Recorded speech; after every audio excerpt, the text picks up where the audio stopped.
Hi, I'm Mike Messier. Welcome to Messier Mantra. Savannah Giammarco is a returning guest to Messier Mantra, and we're very excited to have her here.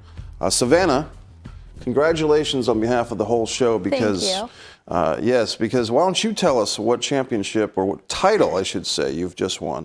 So I just won Miss Fairfield County, which is a preliminary title to the Miss Connecticut competition, which will be happening in June down at the Palace Theater in Waterbury. So I'm very, very, very excited to be a part of this organization for the third year and to, get back out there. Now, Fairfield County, is that where you live now? Is that where you grew up? So I'm actually from Middlesex County, which is about 45 minutes north. But basically, I represented Middlesex County my first year. And how the Miss America organization works on the local level is you can only win one local title once. Okay. So because I was already Middlesex County and then I was Southern Connecticut last year, I decided to compete for the Fairfield County title this year. Well, congratulations, and I think they're happy to have you as their representative. Well, I hope so. I'm doing my best. So. And now you move on to Miss Connecticut, Yes. which is the state pageant. And Yes. does every state, I think every state does have a representative in Miss America, correct? Yeah, so every state does have a representative. Not every state has a competition. If they don't, the title holder can go at large, and that's selected by the state organization. I believe most of our states do have a pageant, though, and it's a really great experience. The candidates have to compete in a 9.5-minute politically based interview. We all have to give a social impact statement, which is basically us talking about some social initiative that we are passionate about. Mine is the Unapologetically Beautiful initiative. And that's something that I created when I was bullied and when I went through eating disorders and, having all these experiences that were very negative on my life and really made me into a strong individual. And I want to take all those experiences and I want to go out into the community and help other girls, other young men, women who struggle with body image or with whatever kind of circumstances that they have in their lives. And I want to be that older sister and that advocate for them. And does that mean going into the school systems and actually speaking to students, elementary school students? What does that entail exactly? Yeah, for sure. So I've actually been into some schools already, and the kids are just so welcoming, and they're so interested to hear about my title. And it's funny, the school that I was just in a couple weeks ago, the second I walked in, they had this big poster, and it was like, "Welcome, Miss Fairfield County," and they were asking me like all these questions, like, "What's your favorite ice cream? What's your favorite place you've traveled? Are you married?" So it's really fun to go in there and to tell them a little bit about me and what I do and about the Miss America org, and then also get to talk to them about the Unapologetically Beautiful initiative and give them kind of coping mechanisms for varying situations. I talk to kids all the way up to high school and starting at a very young level.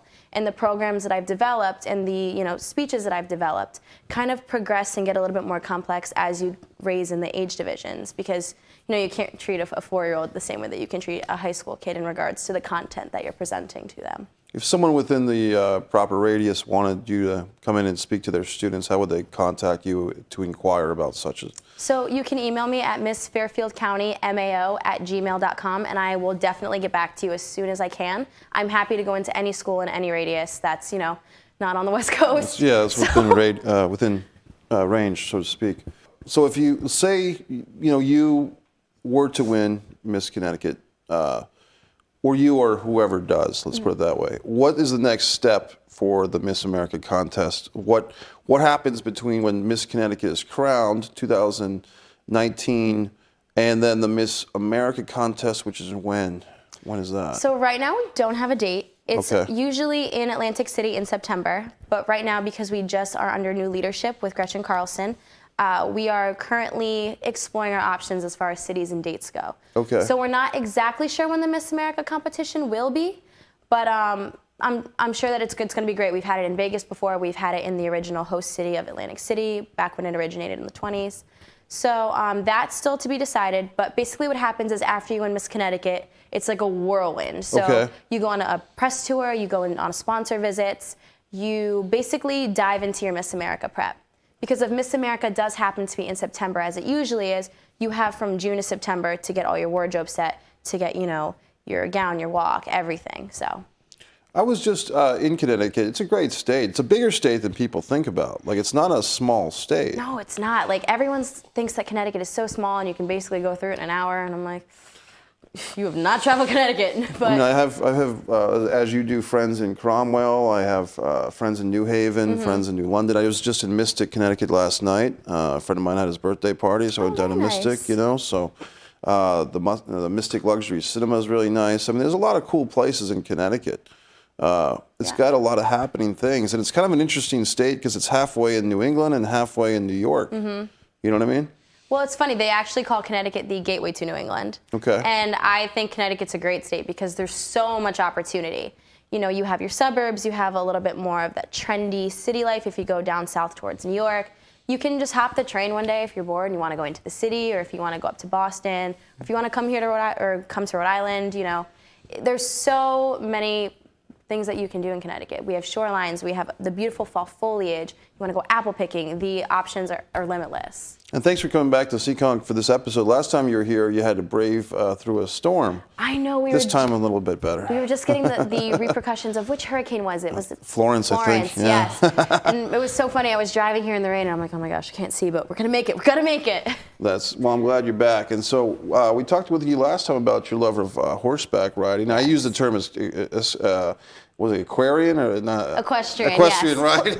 I got you. Close enough, close enough. Well, thanks to Kevin and Cody in the studio, production manager Cody and Kevin Vindinha, bringing up the photographs right on cue. Thank you. That's Savannah on a horse? Yep, that's me and my moose. Right, right. Yep. His name's actually Baron. His show name is Nobleman because we have their barn names and their formal show name. So interesting. He goes by Nobleman, but I call him Moose because when he's just kind of hanging around, he's got like a big long face and kind of looks like Bullwinkle. So we all call him Moose and Moosey, and he's so great. He's so athletic, and he's taught me so much about myself as a rider as well as a horse owner. And right now he's actually got tendonitis, so he's off. I'm sorry to hear that. Yeah, but you know, it happens. It's about, you know, getting him back to where he needs to be so we can both be on a successful path this season. And where does it stand now with you in horseback riding and everything? So since Baron's been injured, I've kind of taken a back seat because I'm currently a senior at Quinnipiac University, right, where I have a dual status. I'm a dual status student, excuse me. And so what that means is I'm a graduate and undergraduate student at the same time. Interesting. So as I'm finishing my undergraduate degree in journalism, I'm also taking master's classes in public relations. So very busy. So busy. It's awesome though. I'm not one that likes to sit still. Even on snow days, I'll be like in my bed watching Netflix. I'll walk in my mom's room and be like, Mom, like I need to do something. I'm so bored. I just can't sit. Wow. So and in addition to, can we mention your other part-time job? Is that something you want to talk about? It's with for sure. The iHeart Radio organization? Yeah, so I'm actually an intern with iHeart Radio, and it's been an amazing opportunity. I love working for iHeart. I've actually gotten to meet some really cool people. I got to meet Dean Lewis, who is a singer. He sings the song Be All Right. I don't know if you've ever heard it. Oh, I groove out to that all the time. Oh my gosh, it's such a good song. So when they told me that I was working the Duncan Music Lounge in Hartford, and they said, oh, like Dean Lewis is coming. I was like, oh my God, this is great. This is awesome. Sure. So it's been so great to not only meet the celebrities, but to just learn a lot about the company and the different assets, whether it's, you know, integrated marketing, or if it's development or sales or digital. So it's been awesome. I spent most of this past Wednesday in studio with Carrie Collins from the River 105.9, and it's been such a great learning experience, and I absolutely have enjoyed this so much. You know, the thing with radio is it's not going away anytime soon. I mean, you go back, 15, 20 years ago to Napster and stuff like that, and people, file sharing and sharing music, and everyone's got their earphones in listening to their own or digital radio and stuff, commercial free. But I'm telling you, for the most part, you still go into a restaurant or the gym, and for the most part, they still have commercial radio on. When you're in your car, unless you have XM radio, you're pretty much putting on your local radio stations, right? Right, and iHeart's actually done a really good job of integrating themselves with this digital era of music coming through the medium of your cell phone. Right. They have the iHeartRadio app, which allows you to access any iHeartRadio station from anywhere. So, you can be in Los Angeles and listen to KISS 95.7, which is a Hartford, Connecticut station. Interesting. So iHeart's really done a great job of integrating themselves with this whole shift to digital media on your cell phone, as opposed to, let me just turn on the radio right now. Interesting. Very cool, very cool. Have you thought about, I know you've done, the way we met was actually at a film event. Yes. And you were the hostess, like kind of doing interviews. Have you had an opportunity to do any of that recently? With everything else, I know, but I mean... Yeah, so I've had a few opportunities to go and be a red carpet correspondent with Sweeney Photography. Sure. And I absolutely love doing that as well. As someone who is a fashion guru and absolutely loves the fashion world and loves film and music and kind of that Hollywood glam, it's such an amazing job, especially as an aspiring journalist. Right. So, yeah, I absolutely love doing that. And Brian Sweeney from Sweeney Photography has given me that opportunity, and I am so grateful for it. What do you think of shows like The View, and there's another show with, I think, Miss Osborne, Sharon Osbourne, if I'm not mistaken. The Talk. The Talk, right. Do you watch those shows at all? Are you into them at all? When I'm home during that time period, I do watch them. I really like The View and the concept of The View. When Barbara Walters first came up with it, it was supposed to be, a variety of different women of different ages and backgrounds and thought processes all coming together to kind of have like a round table conversation about prominent events or things that are going on in the world. And I genuinely love that idea. I think that that's something that's very unique. I think we're at a time right now where people are kind of so stuck in their own ideas in their own head. And by listening to other people's perspectives, whether you agree with it or not, makes you a more well-rounded individual and allows you to appreciate perspective so much more. There's a third show that's also quite good. I'm trying to remember the name of it, but there's so many. Well, I'm thinking of a specific one. It has a couple of Japanese ladies as hosts too, and I'm trying to think of the name of the show. And a couple of African American ladies, and it kind of has like a different vibe a little bit. I'm trying to remember the name, but all these shows, I just wondered, have you ever thought about maybe 3 or 4 years from now, when everything else is settled down, maybe you would apply to be on one of these shows? I would absolutely love that. I'm somebody who loves to, debate and to have open conversations. And like I mentioned, I love to hear other people's perspective, even if I don't necessarily agree. I really do think that that's kind of the beauty of America and the American culture, is that we have this opportunity to engage in conversations that, in other countries might be a little bit taboo or might be, of security concern to the individual, if they were, let's say, to speak out about the president or policies that are happening in that country.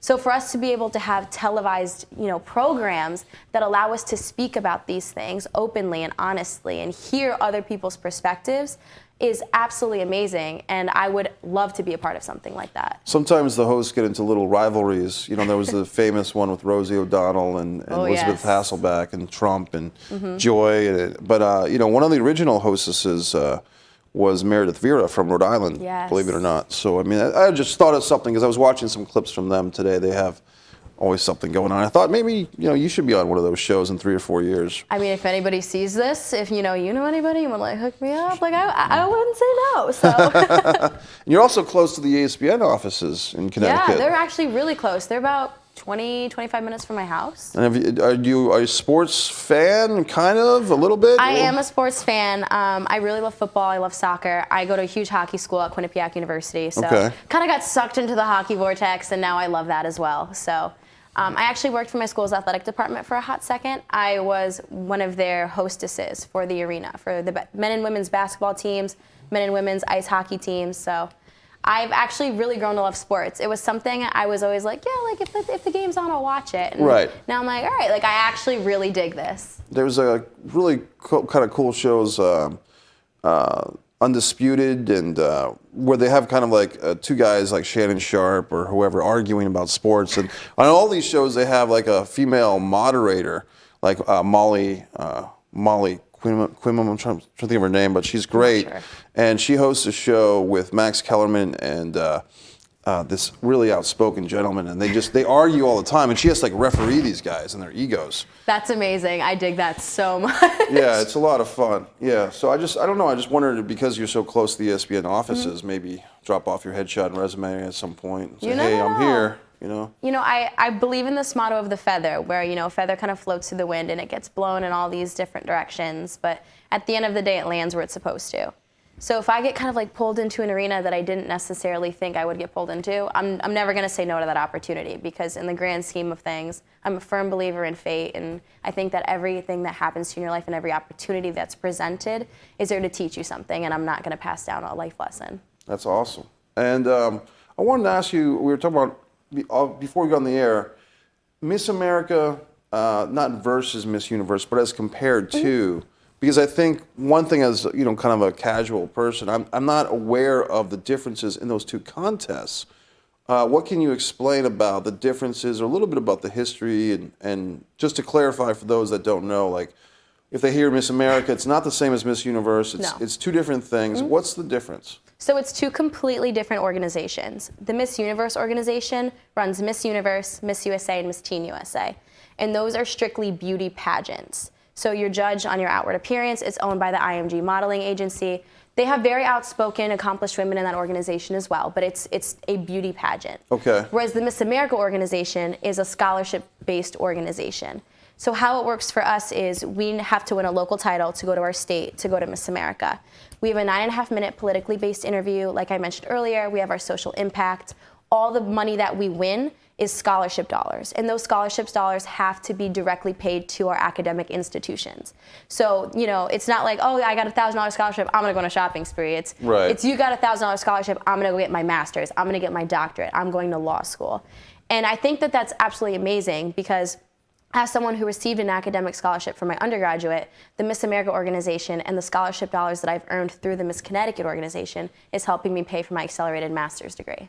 Which is in what again? Public relations. That's very exciting. Yes. So very cool. I mean, it's pretty fascinating. And, you know, let's go back to the moment. When was Miss Fairfield County, like when were you awarded that title? What month was that?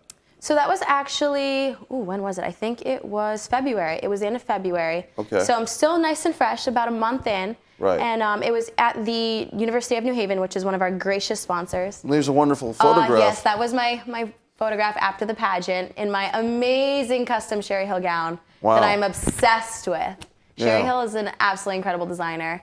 And it was a great night. You know, the University of New Haven is a wonderful sponsor, let us use their auditorium and all their wonderful facilities. They actually offer scholarships. Oh, here's from that same evening? So this is actually from a different competition, but same gown. I love it. Yes. It's my everything. It's my baby. Wow. It's so unique. And what's really cool about it that you can't necessarily see in this picture is that there's actually a bodysuit inside of it. So when you walk, you actually can see the entire length of your leg. Oh, wow. It's absolutely beautiful. It's, oh my God, it's everything. Let's see what, thanks to the guys, Kevin and Cody, for these photographs. What's next, guys? They're killing it back there. Oh, well, this is great. Now, this is a new photo from before? Yeah, so this is one of my modeling shots with Fadil Barisha Photography. And this dress is from B&B Couture, and they're absolutely amazing. They have the most amazing gowns. Fadil is such a talented photographer. You walk in there, and he makes you feel like $1 million. Yeah. So I was just like working with it, and I loved the fringe, and it was so fun to play with, so. Reminded me a little bit of Jessica Alba from like 15 years ago. Oh, thank you. Wow. Yeah. Wow, here we go. Yep, this was another shot. This is one of my favorite photos I've actually ever taken. It's so simple, and I think that's what I love about it. Yeah, it's a great shot. Thank you. So, yeah, good stuff. Oh, this is a killer shot. Thank you. Yeah, this is another one of my headshots. Again, like just super simple. There's not a lot going on. It's just, it's direct headshot. No, I mean, I'm not a fashionista myself here, but I'm noticing that your eyes look more pronounced brown at first look, but then as you look further, they do seem more, not green, but kind of bluish. It's interesting how the shirt and your hair changes the color of your eyes interpretation. That's actually so funny that you bring that up. Everyone thinks my eyes are brown, but if you shine a light in them, they're actually green. Interesting. They're just such a dark green that unless I'm really tired or it's really, really bright, you can't tell. Oh, very cool. Yeah, so I'm so honored that you noticed that. That's like my weird fun fact. No, that's cool. No, they're very cool. Great photographs. Thank and you. These I think one or two might have been from last time, but a lot of them were new photos from when you were on the last time. Look at this. Here we go. That's that red dress again by B&B Couture. Absolutely amazing. Wow. It's so fun and so unique. And I love fringe. Like fringe is in now and I just love it. Now what's this? So this was actually a shoot that one of my friends did in regards to sexual assault awareness. So myself, as someone who is a survivor of sexual harassment and assault, we told our stories through these photographs and through the shoot. So on the side of my face right here, as you can see, it says I was a bet. Mm-hmm. And that represents, an instance that had happened to me. Not the worst instance that had happened to me, but it was definitely something that, shook me and really forced me to grow from that experience. And that's why I started this Unapologetically Beautiful initiative, as I mentioned earlier, as my social impact. Right. it's, it's not just bullying. It's not just, body image. It's about all the circumstances that could potentially put you in a negative situation or bring you down. And, this image for me, it actually, in a way, was kind of like a smack in the face when I saw it. And I actually posted about it on my Instagram where, for so long I repressed these feelings of, I'm okay, it's fine, just put a smile on, you're good, you're good. And when I saw this, I was like, oh my God, like this, it got so real, but at the same time was so healing. And I walked away from seeing that image and said, you know what, I've overcome this. I have surpassed everything that, people have come down on me for and said I couldn't do and have tried to stop me, and things like this that are absolutely horrible. And so, that's what this initiative is about, and that's what this photo represents for me. It's intense, and I'm glad that some of these issues are coming to light, because for so many years, people had this "don't talk about it," hush hush. This is a family secret. All these horrible things, and women especially, but also men, were told to not talk about things that had happened to them for fear of whatever, society or authority figures. Right. And there's definitely a role for authority figures, but when you look at the abuse, sometimes it could be a church, sometimes it could be a teacher. And it's horrible to go there because we don't want to think about these things, but sometimes you have to, because these things are happening, whether we think about them or talk about them or not. Yeah, it's true. So why not confront these people that are misusing their power, especially over children? It's horrible. I remember my first experience with sexual harassment. I was actually in the 8th grade. And it in my head at the time, I think I was too naive to even realize what was going on. Right. But it was hard. Like, looking back on it as you get older and you start to, realize these concepts that you're kind of shielded from as a child, you're like, oh my God, like this actually happened to me. And then, as you go to college and you see your friends go through certain circumstances, and I've literally seen girls who have been drugged and end up 45 minutes away from campus, and they were just going out to have fun with their friends. They were drugged at a party or something? Yeah, I remember a girl that I knew, she, had an unfortunate situation, and she called me and she was like, what do I do? And oh my God. These are the stories, not only my stories, but the stories of people that I know and the people that I've seen. These are the stories that motivate me to go forward and to help educate young people, not only on how to handle these situations, but how to prevent them, how to see them when it comes to other people. Like you had mentioned earlier, we come from the society where it used to be hush hush, family secret, let's not talk about it. And that's how I used to be too. But now I'm realizing that if I keep quiet and everybody else keeps quiet, it's just going to become a vicious cycle of negative events that keep happening because we're not speaking to our kids about it, we're not bringing it to light, and it's just going to keep happening if it just keeps perpetuating itself. It's always amazing to me when I have you or other guests and they talk about bullying in particular, that aspect. And I always think, man, wasn't bullying, didn't that come and go? But I guess not. It angers and frustrates me, thinking that for all our advances in technology and supposed equality, that these situations still exist at all. And it makes you feel sympathetic. And I've heard from teachers, friends of mine that are teachers, that social media can be very destructive with bullying. That's a weapon now for kids to tweet or to share pictures of fellow students and use this technology as a weapon to bully and isolate other students. And it's like, man, what is going on? I know it's crazy. And, as far as you said about, the themes kind of coming and going, I think it's because, we hear about these things and, the media and us as a society, we push them and push them and push them for, a certain frame of time. And then afterwards, it kind of becomes, oh, okay, it's another bullying story. This is not newsworthy anymore. Oh, okay, it's another kid being bullied. Like, I've heard about this for the past year. Like, it's old news now. But the thing is, it's not old news because it keeps happening, and it's a new child and a new story. And if we keep treating it like it's old news and it's not happening, it's not going to go away. And you're absolutely right with social media being a weapon. When I was growing up and I was younger, my mother always had to be my friend on Facebook. My mother has to follow me in all other social media profiles, even though I'm 21 years old. Right. And I think that, that should be taken for the younger generation as well. My, little cousin who's 5, 6 years old, she literally has her own little iPhone, and we're introducing this technology and giving these kids these mediums and these platforms at such a young age. And if we're not monitoring it and we're not expressing to them the safe way to use these forms of communication, then we're not doing our job as a society, and we're perpetuating this negative behavior. Savannah, wrap us up with a mantra for this episode. We'll see if we can have you back on a future episode real soon. But give us a mantra to wrap this episode up. I'm going to give you Ellen DeGeneres' mantra that she uses to close her show every single time. Be kind to one another.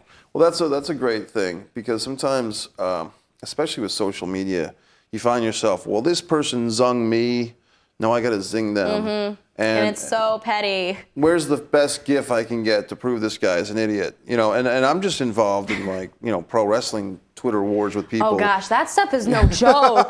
Oh my gosh, so many of my friends love pro wrestling and WWE, and I'm just like, you guys, like, this is real. Well, people just want to argue about this match in 1995 did not have a conclusive, and I'm guilty of it too.